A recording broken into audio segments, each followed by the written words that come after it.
Java is a object-oriented language that enable you to create a real-world application. Real world application का मतलब क्या है?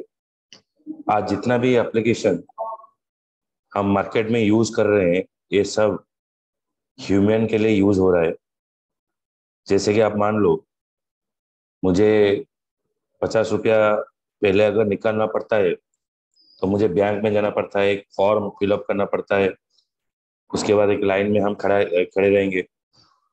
उसके बाद वो हमको एक टोकन देगा, टोकन पकड़कर फिर लाइन में खड़े होंगे।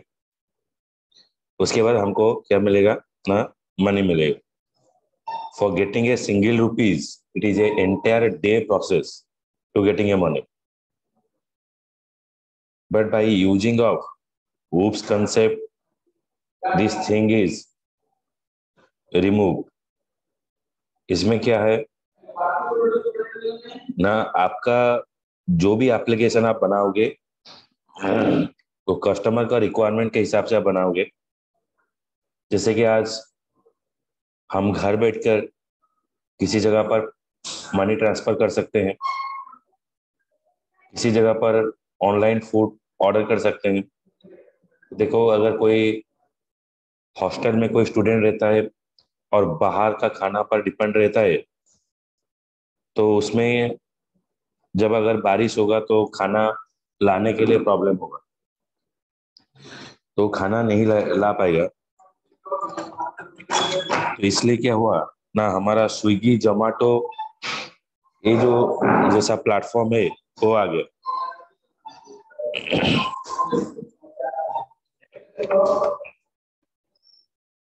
तो वो प्लेटफॉर्म में आप आराम से कोई भी फूड आपको चाहिए, किसी भी रेस्टोरेंट का आप ऑर्डर करके खाना खा सकते हो। तो any application that we are using today, it is based upon the human need. Human का नीड के हिसाब से आपका एक एप्लीकेशन बनाया जा रहा है। The code reusability feature, code reusability क्या है? सपोज जैसे कि जीएसटी इंप्लीमेंट हुआ, जीएसटी एवरी सेक्टर में वो इंप्लीमेंट हुआ। तो सपोज मैंने वोडाफोन के लिए जीएसटी का एप्लीकेशन बनाया, तो वोडाफोन का सेम रिलेटेड एप्लीकेशन क्या होगा? जियो होगा, एयरटेल होगा। तो एयरटेल को भी अगर वही एप्लीकेशन चाहिए तो मुझे दोबारा वो सॉफ्टवेयर बनाने की जरूरत नहीं पड़ेगा।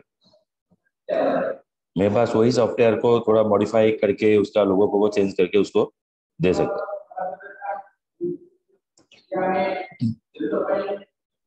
So that is called as your code reusability. The concept of working with file IO stream enable the software developer to store and retrieve the information from a flat file or text file. आगे क्या होता है, हम जो data जो है वो सिर्फ टेक्स्ट फाइल में हम स्टोर करते थे। अभी जो डेटा है हम इसको फ्लैट फाइल और जैसे कि डेटाबेस में हम स्टोर कर सकते हैं।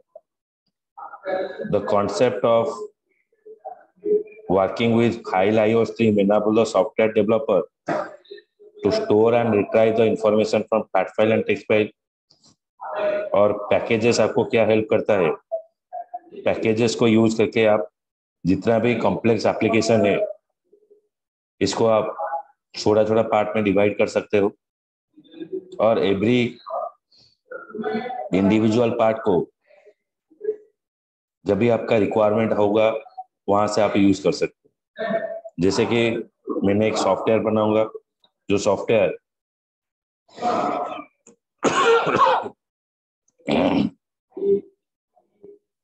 एक कंडीशन रहेगा जिसका एज 18 से ज्यादा होगा तो आपको अलाउ करेगा कोई एप्लीकेशन का फॉर्म फिलअप करने के लिए। ये जो कंसेप्ट है वो मल्टीपल एप्लीकेशन में यूज हो सकता है। तो मैं ये जो कंडीशन को एक बार लिखूंगा और जिस जगह पर मुझे जरूरत होगा मैं वहां पर यूज कर सकता। वो हो गया आपका packaging system. It enable the reusability of class and method across the various application. अभी आप आए यहाँ पर हम क्या पढ़ेंगे, तो Java is A OOP language that was designed to meet the need for a platform independent language.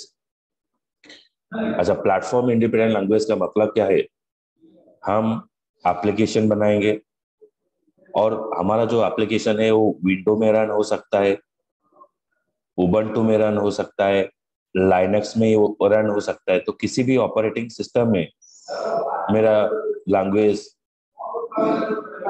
और मेरा प्रोग्राम जो है वो यूज हो सकता है। तो Java is used to create a application that can run on a single computer as well as the distributed network. तो ये आपको समझाता हूँ ये क्या है एक्चुअली। तो किसी भी एप्लीकेशन बनाने के लिए हमको 3 चीज चाहिए।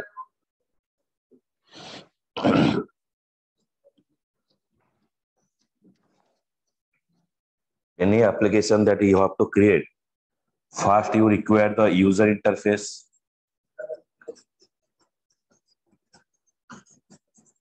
एक तो हमको यूजर इंटरफेस चाहिए जिस जगह पर हम इनपुट देंगे, उसके बाद जो भी इनपुट आप दे रहे हो वो से प्रोसेस होगा और वैलिडेट होगा by using of business logic. Business logic में वो वैलिडेट होगा। उसके बाद आपका जो इंफॉर्मेशन है वो जाकर डेटाबेस में स्टोर होगा।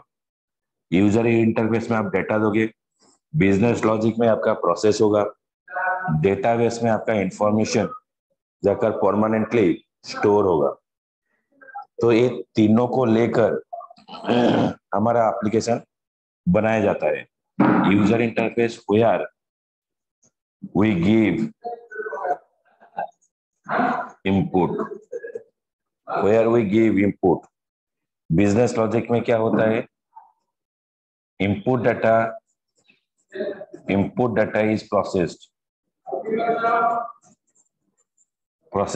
डेटाबेस में क्या होता है ना, your information store permanently. Information store permanently in the case of database. First user interface, business logic, next हो गया आपका डेटाबेस हो गया।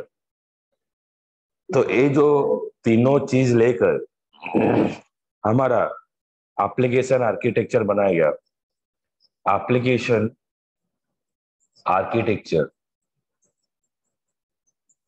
तो हमारा एप्लीकेशन आर्किटेक्चर कितना टाइप का हुआ, एक है हमारा सिंगल टायर, नेक्स्ट है 2 टायर, थर्ड है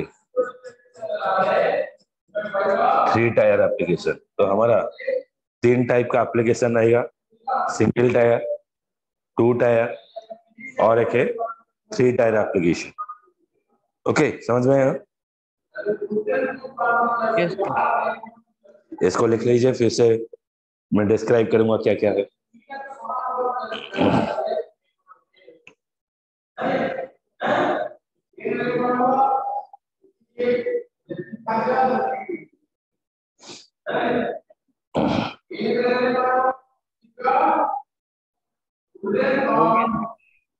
ओके, तो सिंगल टायर में आपका एप्लीकेशन क्या रहेगा,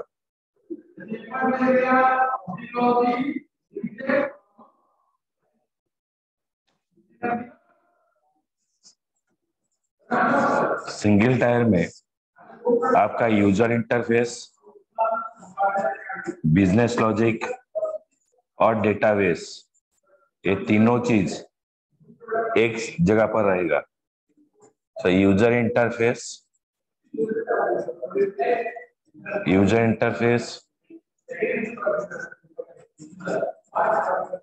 business logic, database, all are present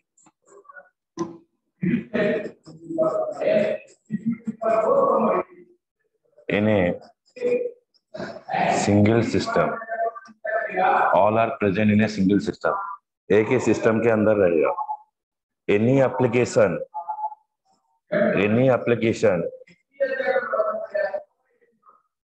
developed, एक सेकेंड में थोड़ा इंक डालकर,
any application developed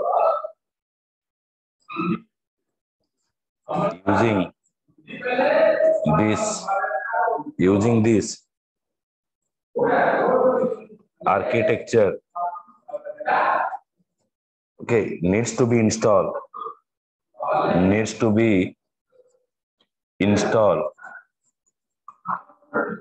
in every machine। तो जो भी एप्लीकेशन सिंगल टायर को यूज करके हम बनाएंगे, तो वो एप्लीकेशन हमको इंडिविजुअल मशीन में इंस्टॉल करना पड़ेगा। जैसे कि आप मान लो MS ऑफिस सॉफ्टवेयर, इसको यूज करने के लिए मुझे हर एक सिस्टम में यूज करना पड़ेगा, लेकिन फेसबुक जो है वो सिर्फ एक जगह पर इंस्टॉल हो रहा है, हम सिर्फ उसको एक्सेस कर रहे हैं, उसको इंस्टॉल करने की कोई जरूरत नहीं है। कुछ ऐसा सॉफ्टवेयर है जैसे कि बैंकिंग सॉफ्टवेयर, बैंक में क्या होता है, सिर्फ सर्वर में इंस्टॉल होता है, क्लाइंट सर जो क्लाइंट है, इस जो क्लाइंट सब है, क्लाइंट इसको सिर्फ एक्सेस करेंगे, तो क्लाइंट में वो चीज इंस्टॉल करने की कोई जरूरत नहीं है, सिर्फ वो सॉफ्टवेयर सर्वर में इंस्टॉल होगा, client is only access the software from the server. So ये सारा चीज होता है, लेकिन सिंगल टायर आर्किटेक्चर में क्या होगा, जितना भी सॉफ्टवेयर है वो सब एक ही जगह पर इंस्टॉल होगा। मतलब जो भी सॉफ्टवेयर आप सिंगल टायर आर्किटेक्चर को लेकर बनाओगे, तो वो सॉफ्टवेयर को आपको एवरी मशीन में इंस्टॉल करने की जरूरत पड़ेगा। समझ में आया हर्ष? इसको लिख लीजिए।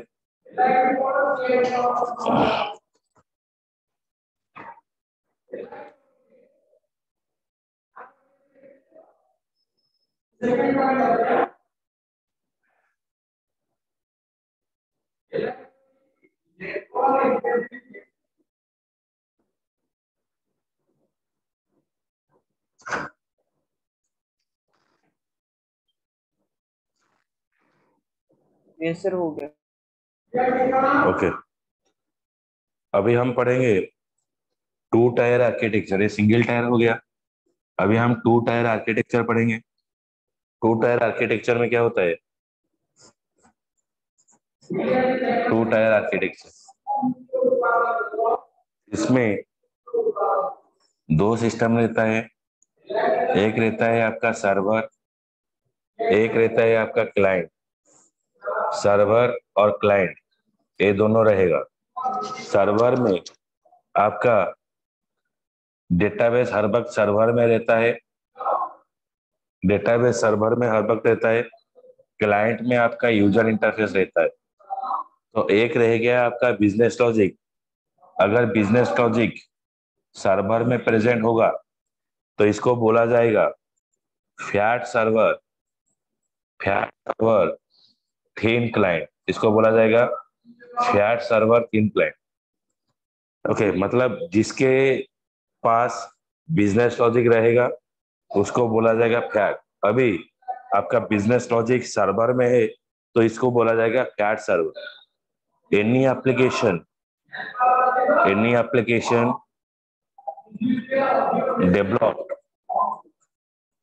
developed using this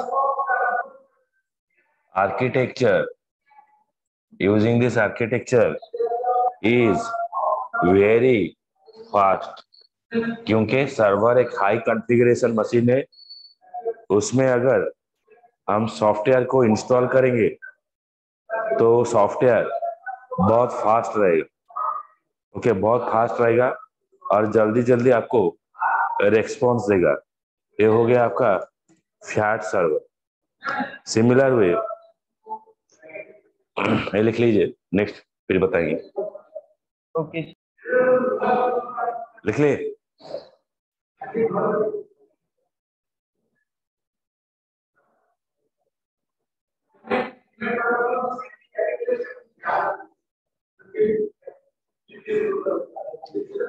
yes sir, हो गया।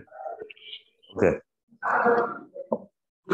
तो नेक्स्ट क्या है? ये फ्लैट सर्वर थिन क्लाइंट हो गया। उसके बाद हम पढ़ेंगे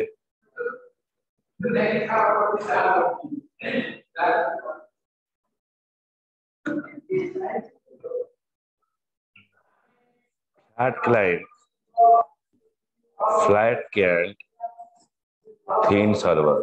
फ्लैट क्लाइंट थिन सर्वर, इसमें क्या है? फ्लैट क्लाइंट थिन सर्वर में तो ये जो बिजनेस लॉजिक है वो रहेगा क्लाइंट में। So request processing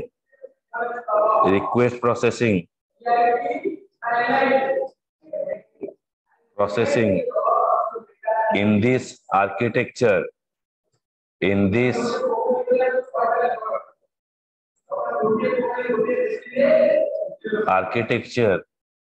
is slow as business logic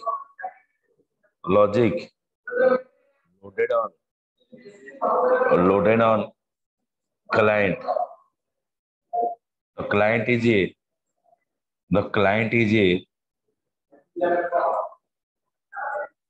low configuration machine. There is a low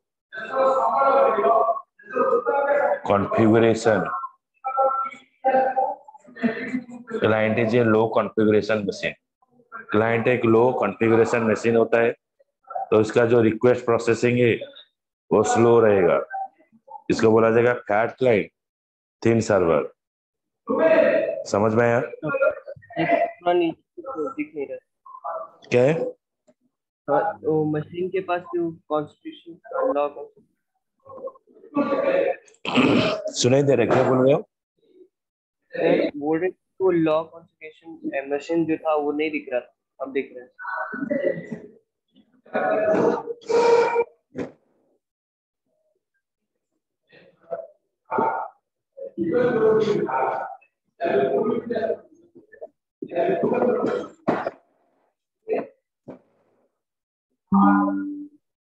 आया?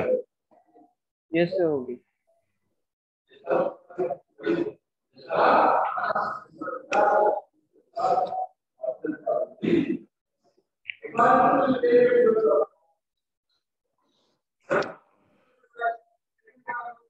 लिखिए सर। ओके, अभी हम यूज करेंगे 3 टायर आर्किटेक्चर। ये 2 टायर हो गया, अभी हम यूज करेंगे 3 टायर। 3 टायर में क्या होगा ना, आपका सर्वर रहेगा। उसके बाद आपके पास रहेगा क्लाइंट। यहाँ पर 2 सर्वर रहेगा, 2 सर्वर एक क्लाइंट। ये होगा, ये वाला जो सर्वर है इसको बोला जाएगा डाटाबेस सर्वर। ये बोला जाएगा डाटाबेस सर्वर। डाटाबेस सर्वर में आपका क्या रहेगा ना, आपका डेटाबेस रहता है, it is contain a database. इस सर्वर में आपका क्या रहेगा? बिजनेस लॉजिक रहेगा, इसमें क्या रहेगा, आपका यूजर इंटरफेस रहेगा। तो पहले ये सब अलग अलग रहेगा। दिस आर्किटेक्चर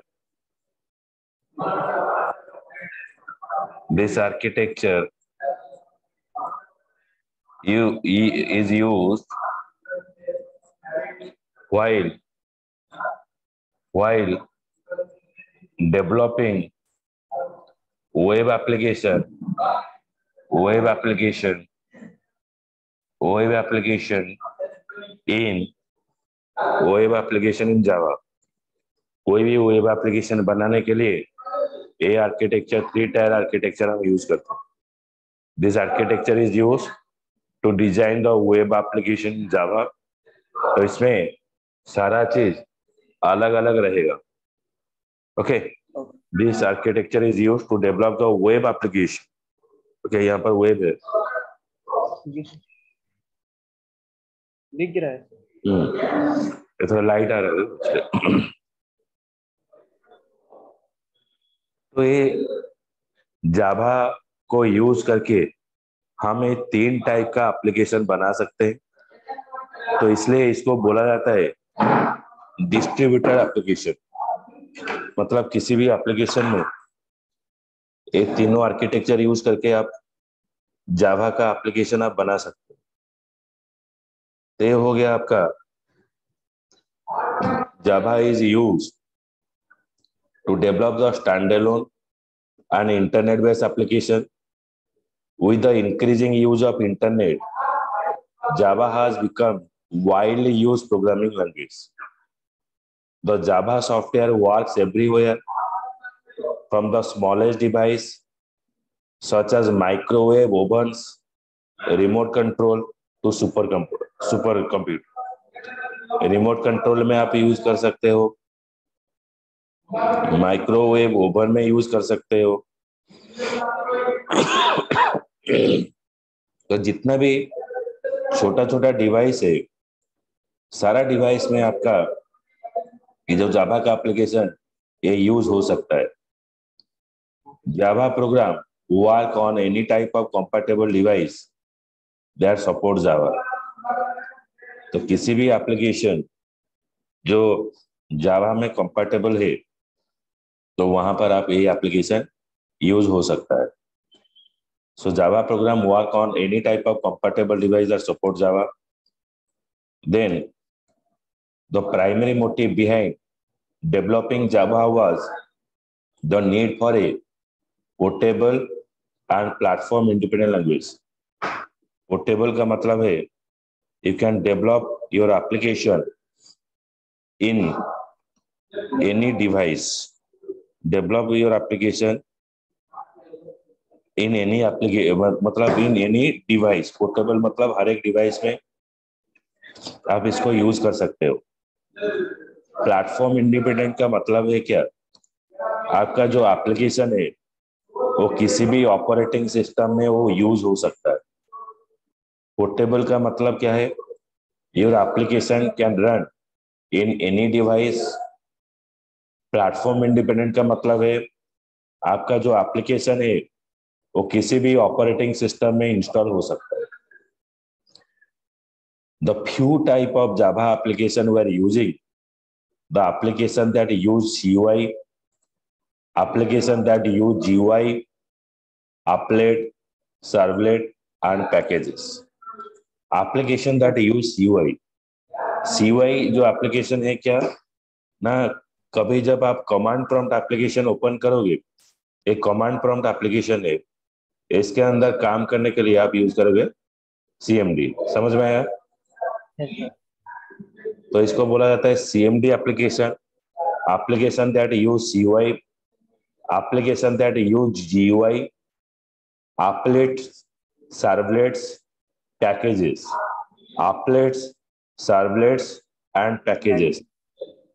अच्छा, GUI stands for graphical user interface।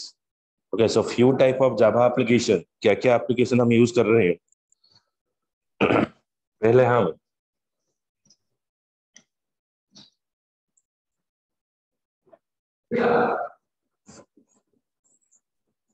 Types of application. तो पहले होगा आपका CUI, जो मैंने आपका कमांड प्रॉम्प्ट में दिखाया। तो इसको बोला जाएगा character user interface. Character user interface, it is a CUI. GUI is called as the graphical user interface, इसको बोला जाएगा GUI एप्लीकेशन। नेक्स्ट है आपका क्या, applets. Applets, it is a program, it is a programme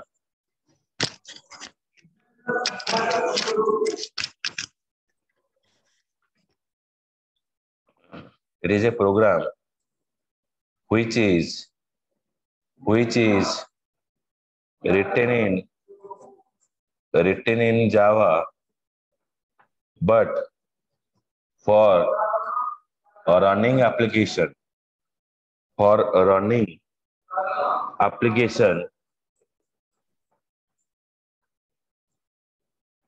we require a browser. Applet, it is a program which is written in Java, but for running the application we require a browser. Then next हो गया servlet. It is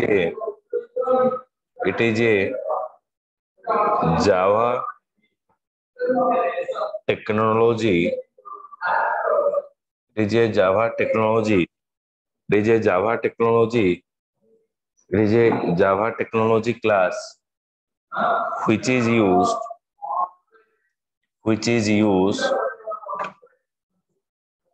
to develop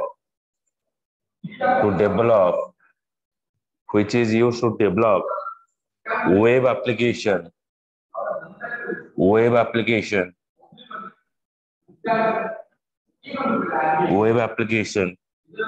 in Java. अब कोई भी web application बनाने के लिए आप use करोगे servlet. Okay, Java servlet is a Java technology class which is used to develop the web application in Java. Java में वेब एप्लीकेशन बनाने के लिए हम यूज करेंगे servlets.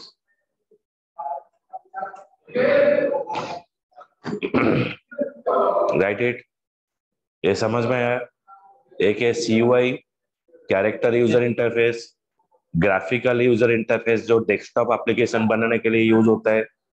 Applet is a program which is written in Java. मतलब जब पहले web application नहीं था, ग्राफिकल यूजर इंटरफेस 1993 में आया। तो ये जो ग्राफिकल यूजर इंटरफेस एप्लीकेशन को रन करने के लिए हमने यूज किया क्या ना, हमने यूज किया एप्लेट्स। बट एप्लेट्स तो वहां पर इंटरनेट का इतना ज्यादा यूज नहीं था, सर्वर नहीं था। तो इसको रन करने के लिए, प्रोग्राम को, ग्राफिकल यूजर इंटरफेस को रन करने के लिए वो ब्राउजर में रन किया गया। It is mix up of your Java program and some type of HTML concept.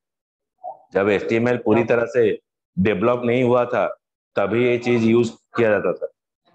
उसके बाद हो गया आपका सर्वलेट।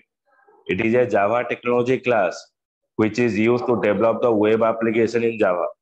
तो सर्वलेट एडवांस जावा में हम पढ़ेंगे। तो सर्वलेट में क्या होता है ना, आपका जितना भी वेबसाइट डेवलपमेंट करना है जावा में तो वो सर्वलेट को यूज करके किया जाता है। तो ये आपको अच्छा इंटरफेस प्रोवाइड करता है और टेक्नोलॉजी प्रोवाइड करता है और आपका जो एप्लीकेशन है उसको सिक्योर देता है। तो ये हो गया आपका different type of application in Java. समझ में यार? Yes sir. ओके,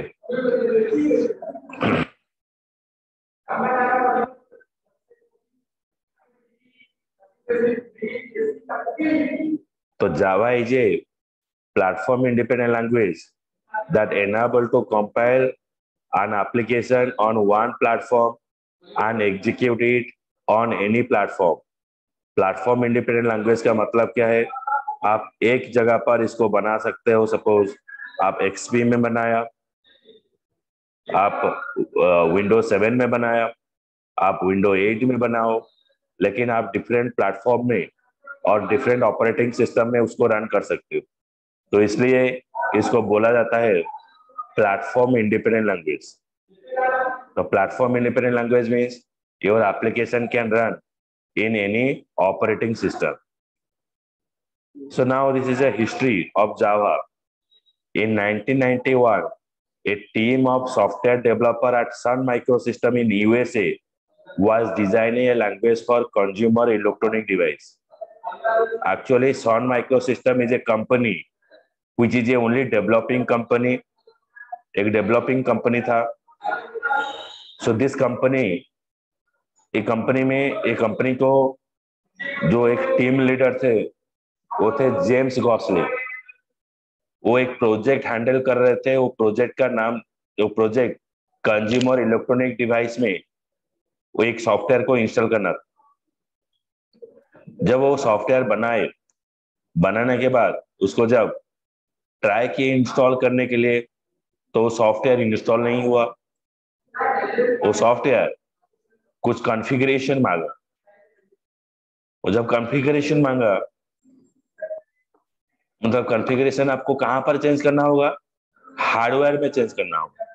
मतलब आप बोलोगे भाई मेरा प्रोडक्ट यूज करने के लिए आपका डिवाइस को चेंज करो, तो इस तरह से वो पॉपुलर नहीं हुआ। तो at that timing James Gosling and team is thinking for that they have to develop another application that is fitted with any device। कोई भी डिवाइस में वो यूज हो सकता है।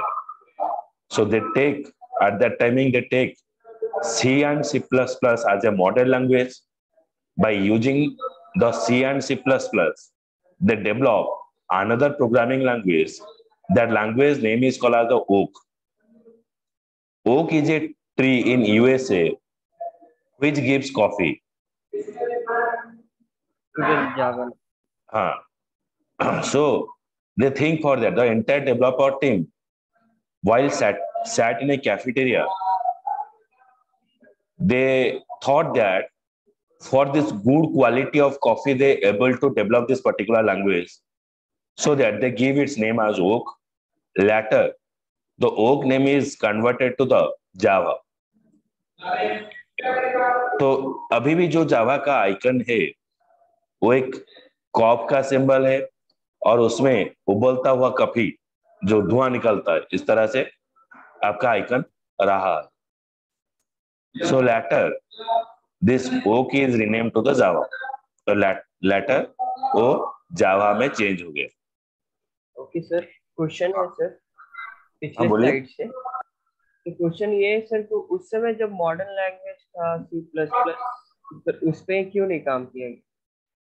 हाँ, C and C++ language is called as a platform dependent language। Platform dependent का मतलब है अगर आप कोई भी सॉफ्टवेयर बनाओगे किसी भी ऑपरेटिंग सिस्टम में, आप दूसरा ऑपरेटिंग सिस्टम में इसको यूज नहीं कर पाओगे, दूसरा डिवाइस में उसको यूज नहीं कर पाओगे।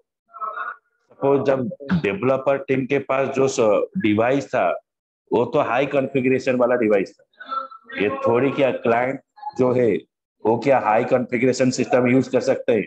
तो उस समय पर ना की बराबर था। 1990 में इतना डेवलप नहीं था। तो अभी भी हमको बोलेंगे कि फेसबुक का यूज करना है तो फेसबुक का सर्वर खरीदो, तो फेसबुक का सर्वर जितना रुपया है तो हम यूज नहीं कर सकते, हमको फेसबुक ही नहीं चाहिए। तो इस तरह से प्रॉब्लम आया। मतलब वो जो सॉफ्टवेयर बना है तो वो बाउंड कर दिया, अगर मेरा सॉफ्टवेयर यूज करना है तो आपको इस तरह से कॉन्फ़िगरेशन का सिस्टम चाहिए। तो सबको एक क्लाइंट मतलब यूजर, नॉर्मल यूजर के पास इतना पैसा नहीं है उसको यूज करने का। तो वहां पर उनका थॉट प्रोसेस चेंज हुआ कि नहीं, हम ऐसा एक लैंग्वेज बनाएंगे ये वो छोटा से छोटा डिवाइस में वो रन हो जाए। तो आज जो भी हम सॉफ्टवेयर रिमोट कंट्रोल में यूज कर रहे हैं, ओवन में यूज कर रहे हैं, ये सब जावा से बनाया गया है।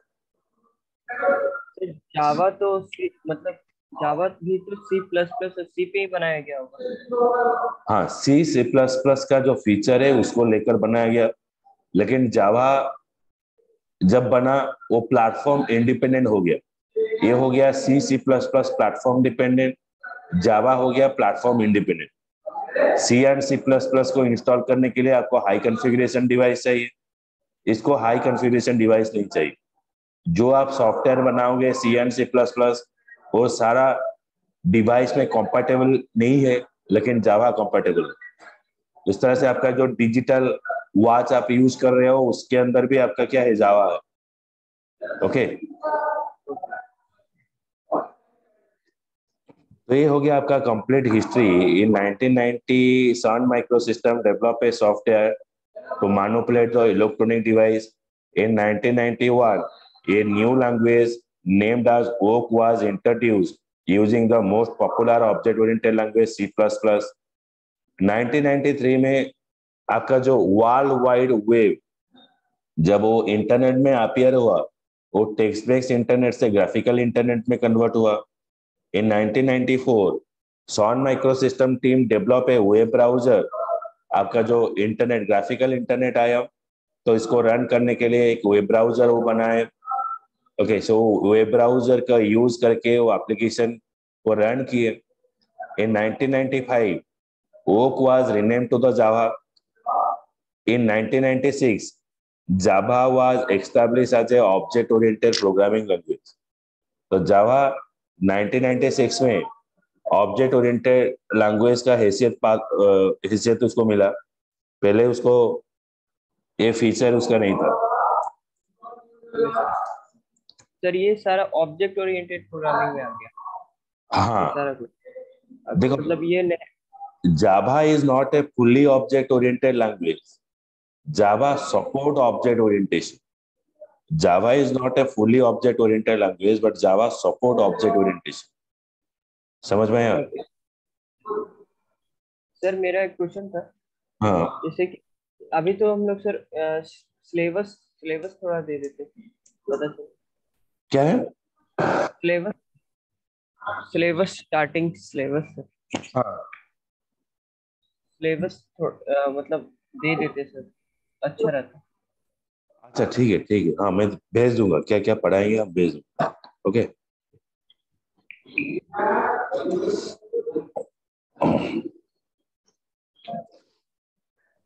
ये खत्म होने के बाद वही लिंक में एक बार ज्वाइन कर। ये 40 मिनट का रिस्ट्रिक्शन रहता है। ए जावा programmer doesn't need to know the internal function of Java, such as how memory is allocated to the data। जैसे कि हम C और C++ में ऑब्जेक्ट ओरिएंटेशन कॉन्सेप्ट पढ़े थे, यहाँ पर पॉइंटर कंसेप्ट पढ़ रहे थे। पॉइंटर कंसेप्ट क्या है ना, मेमोरी एलोकेशन और डी एलोकेशन के लिए आपको पॉइंटर यूज किया जाता है। यहाँ पर पॉइंटर कंसेप्ट रिमूव हो गया। Java support object oriented approach to develop a program. तो पहले होता है simple, because memory allocation and deallocation automatically होता है। Java support object orientation, we can not say Java is a fully object oriented language. जो language में predefined data type जैसे कि आईएनटी क्या ये सब नहीं होता है, तो उसको ऑब्जेक्ट ओरिएंटेशन लैंग्वेज बोला जाता है। जैसे कि स्लैक एक लैंग्वेज है